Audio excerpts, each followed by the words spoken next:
दोस्त दीपक बात कर रहा हूं और आज मैं आपको स्क्रीन पर दिख रहे जो शास्त्री हैं, पप्पू शास्त्री जी, स्वामी आधार चैतन्य जी, ब्रजेश कुमार शास्त्री जी और माननीय खेतपाल शास्त्री जी, इन सब की आपको एक एक करके फाग की क्लिप सुनाऊंगा। उसके बाद आपको बताऊंगा कि किसमें क्या खूबी है और किसमें क्या बेहतरीन है। वीडियो अंत तक देखें, लंबी होने वाली है। और आप फाग में इंटरेस्ट रखते हैं, मैनपुरी फिरोजाबाद इटावा ब्रज से बिलोंग करते हैं तो आपको सुनना तो पड़ेगा ही। और अगर अच्छा लगे तो कमेंट जरूर कर दें।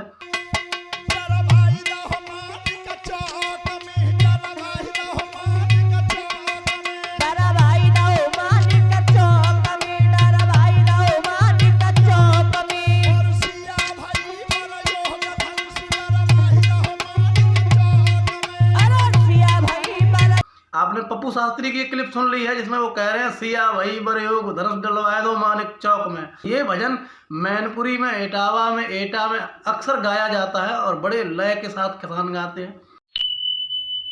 बूढ़े ऊपर आए हैं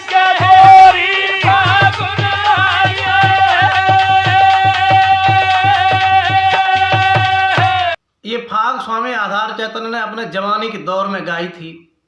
फिलहाल उनका शरीर काफ़ी ढल गया है, आवाज़ भी काफ़ी बदल गई है। ये उनके जवानी के दौर की फाग है। सिंगल एक कैसेट स्वामी आधार चैतन्य ने अपने जीवन में फाग की भरी है, जिसे देहाती होली के नाम से आया करती थी। डेग पर इसको लोग बजाते थे, बड़े मदमस्त होकर के सुनते थे। फागुन के महीने की आहट हमारे जिलों में आधार की एक कैसेट ही देती थी।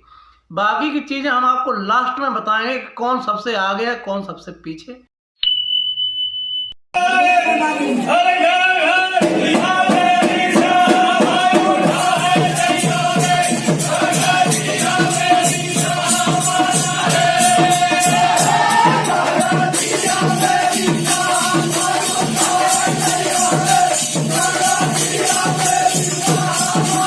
वीडियो में दिख रहे थे मास्टर खेतपाल सिंह यादव, जो गुटारे के रहने वाले हैं और इन्हें फाग सम्राट भी कहा जाता है।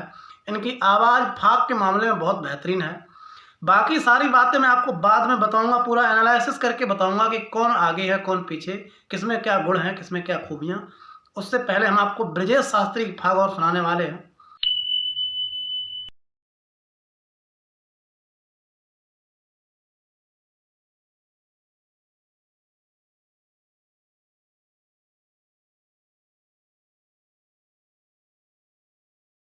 होली है जिसमें एक पत्नी बड़े विरह में है क्योंकि उसका पति घर पर नहीं है, तो वो कह रही है को खेल है हो रही हो पिया बिन को खेला है। बड़ा अच्छी और रसीली होली है भाई साहब। अगर आप सुनते होंगे तो बिल्कुल डूब के सुनते होंगे। मैं तो सुनता हूँ तो घंटों सुनता रहता हूँ। ये ब्रजेश शास्त्री की एक क्लिप थी और इसके अलावा मैं एक क्लिप आपको और सुनाऊंगा। उसके बाद करता हूँ एनालिसिस कि कौन है आगे कौन है पीछे। अरे ऊंचे पे गाड़ो बांसु सासु नट खेल कला नथले गो।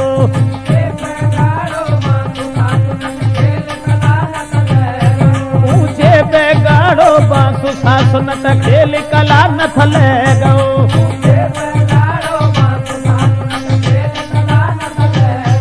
अरे काहे की नतनी बनी। ये थी सारी क्लिप्स जो मैंने आपको सुनाई। हालांकि ये कहें तो एक बहुत बड़े समुद्र का एक बूंद मैं आपको दिखा रहा हूँ। मेरी हैसियत नहीं कि मैं सारी चीज़ें आपको एक्सप्रेस कर सकूँ और दिखा सकूँ, क्योंकि ये एक छोटी लाइब्रेरी नहीं है। अगर आपको फाग सुनने का शौक़ है तो आप ब्रजेश शास्त्री की फाग सर्च कर सकते हैं। ब्रजेश शास्त्री नाम का एक चैनल है, वहाँ सुनिए। पप्पू शास्त्री लाइव करके पप्पू शास्त्री जी का चैनल है, वहाँ सुन लीजिए। हालांकि स्वामी आधार चैतन्य की फाग की एक ही कैसेट है जो हमने आपको सुना दी है, लेकिन ये पूरी कैसेट बड़ी रसीली और मज़ेदार है। अब यहाँ एनालिसिस की बात अगर आप करेंगे, आपको ये पूछना होगा कि कौन इनमें सबसे आगे है और कौन है सब में पीछे। तो मैं जो कहूँ या मैं क्षेत्र के हिसाब से कहूँ तो ज़्यादा अच्छा है, क्योंकि मेरे अकेले कहने से ना कोई आगे हो सकता है ना पीछे।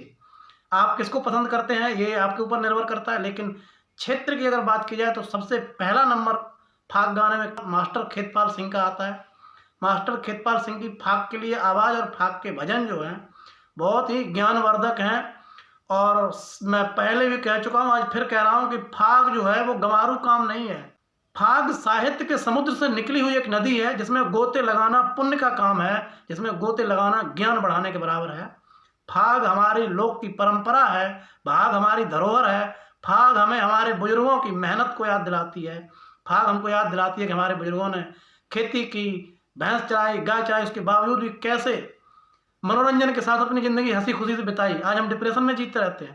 फाग के भजनों में हास्य रस, करुण रस और श्रृंगार रस झलकता रहता है। और यहाँ पे मैं बात करूँगा ब्रजेश कुमार शास्त्री की, तो उन्होंने जितने भी भजन गाए अद्वितीय गाए हैं। अभी हमने आपको सुनाया था ऊंचे पे गाड़ो बांस सास नट खेल करा नथ ले गयो, बड़ा अच्छा भजन है। उसके बाद उन्होंने एक गाया था, एक क्या इतने सारे भजन गाए, हम आपको कितने बताएं, लेकिन फिर भी कहूँगा कि एक भजन है उनका, सदा दिन जात न एक समान, बहुत अच्छा भजन है। आप YouTube पर जाइए, सर्च करिए और सुनिए। शास्त्री जी को क्षेत्र के बुजुर्ग कहते हैं कि सबसे टॉप फगुआ माननीय खेतपाल जी हैं। और उसके बाद अगर हम कहें तो लगभग सभी बराबर हैं। ब्रजेश कुमार शास्त्री का आवाज़ बहुत अच्छी थी, वो यूनिक भजन गाते थे, इसमें कोई शक नहीं है। स्वामी आधार चैतन्य सिंगल एक कैसेट गाई है जो आज दिन तक 25 साल तक लोग अभी तक सुन रहे हैं और सुनते रहेंगे, तो वो भी यूनिक हैं। पप्पू शास्त्री जी हमारे बुजुर्गों की धरोहर को संभालने का काम कर रहे हैं। फाग बहुत अच्छी गाते हैं। आज के युग की अगर हम बात करें, जब हमारे बीच में ब्रजेश कुमार शास्त्री जैसे लोग नहीं रहे और स्वामी आधार चैतन्य जी भी फाग कम गाते हैं, तो आज के युग की अगर हम बात करें तो पप्पू शास्त्री उन शास्त्रियों में से बेहतरीन हैं जो फाग गाने की कोशिश करते हैं। नंबर 1 पर खेतपाल शास्त्री जी पहले से ही हैं, हमने बता चुके हैं आपको।